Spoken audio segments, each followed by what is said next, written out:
भारत में जब कोई अपना बिजनेस शुरू करने की सोचता है तो कई नए शब्द और नियम सामने आते हैं।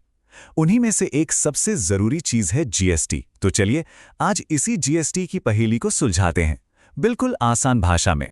सोचिए, ये जीएसटी आइन आपके बिजनेस का एक तरह से आधार कार्ड ही है।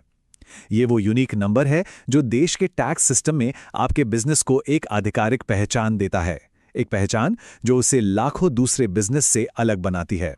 इसे सिर्फ एक कानूनी जरूरत मत समझिए, असल में यह आपके बिजनेस की ग्रोथ को, उसकी क्षमता को अनलॉक करने वाली चाबी है। तो अब सवाल ये उठता है कि इसकी असली ताकत क्या है।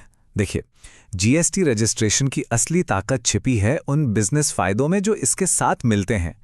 ये सिर्फ टैक्स भरने की बात नहीं है, ये तो बिजनेस को आगे बढ़ाने की बात है। अच्छा, तो जीएसटी रजिस्ट्रेशन से दरवाजे कौन कौन से खुलते हैं? सबसे पहले तो आपको कानूनी तौर पर जीएसटी वसूलने का अधिकार मिल जाता है।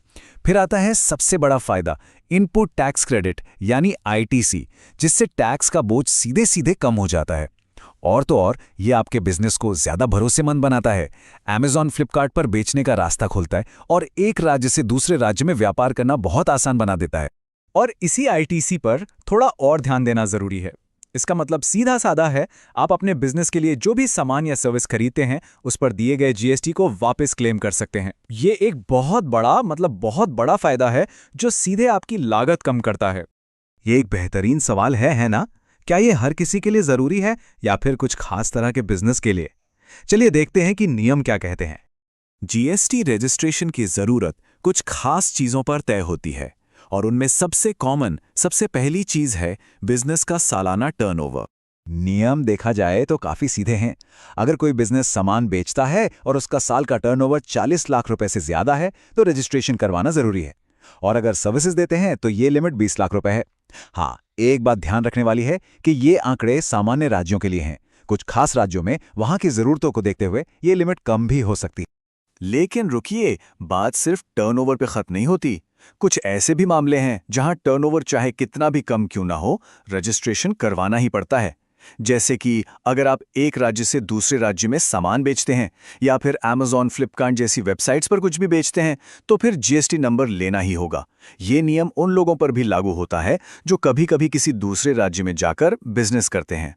और एक और दिलचस्प बात है, अगर कोई इन लिमिट्स के नीचे भी है तो वो अपनी मर्जी से भी रजिस्ट्रेशन करवा सकता है। अब सवाल है क्यों?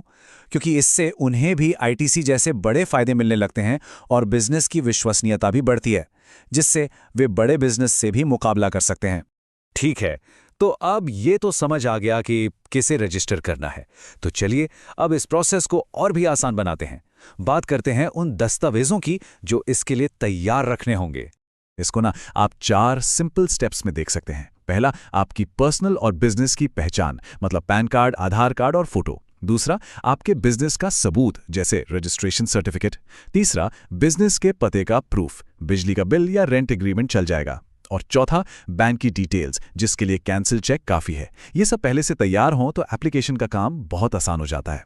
हाँ, एक जरूरी बात और, अगर बिजनेस एक कंपनी या लिमिटेड लायबिलिटी पार्टनरशिप यानी एलएलपी के तौर पर रजिस्टर्ड है तो फिर एक डिजिटल सिग्नेचर, जिसे डीएससी कहते हैं, वो भी जरूरी होगा।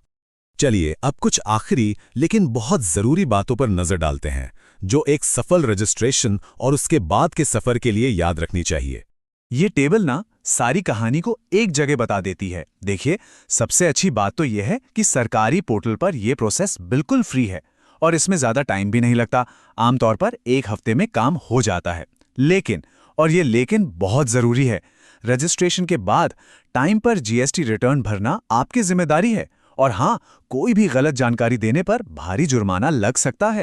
और एक बात गांठ बांध लीजिए, जीएसटी रजिस्ट्रेशन के लिए सिर्फ एक ही सरकारी वेबसाइट है। किसी भी धोखाधड़ी से बचने के लिए हमेशा उसी ऑफिशियल जीएसटी पोर्टल का इस्तेमाल करें। मिलती जुलती वेबसाइट से बिल्कुल सावधान रहें।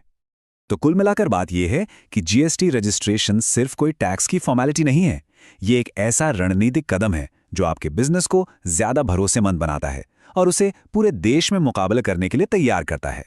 तो अब सवाल ये है, क्या आपका बिजनेस एक लोकल मार्केट से निकलकर नेशनल स्टेज पर आने के लिए तैयार है? जीएसटी रजिस्ट्रेशन शायद उस दिशा में पहला और सबसे जरूरी कदम हो सकता है।